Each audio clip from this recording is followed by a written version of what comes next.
What do you do when troubles come? I think it's interesting that troubles for some are not troubles for others. And troubles come in many different styles. They come physically, emotionally, spiritually.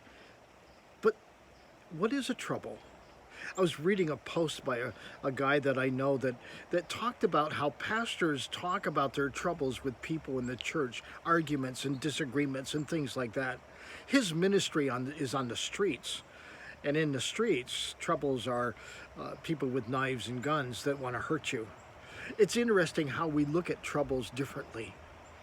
And sometimes troubles, well, what overwhelms one person doesn't overwhelm the next person. What is a catastrophe for one is just an annoyance for another.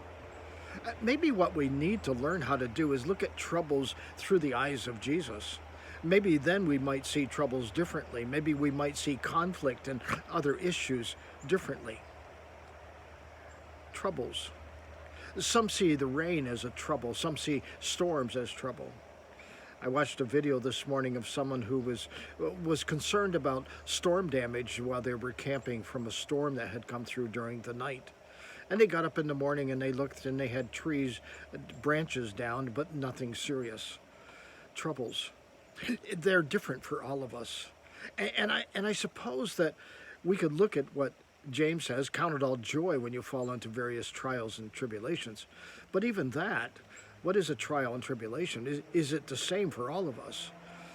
I think the reality is that troubles are real for each of us, and regardless of whether it's a big one or a small one, or how you weigh those out, there's still a trouble, and they may be a trouble for you. The question is who's in control? Who's in control of your life? Who do you answer to?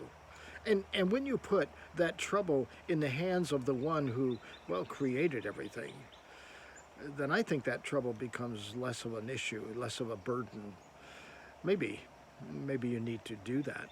Maybe you'll find that the troubles that you see are not troubles at all. They're inconveniences, but they're not a real trouble. Hey, think about that today, would you? Hey, until next time, God bless.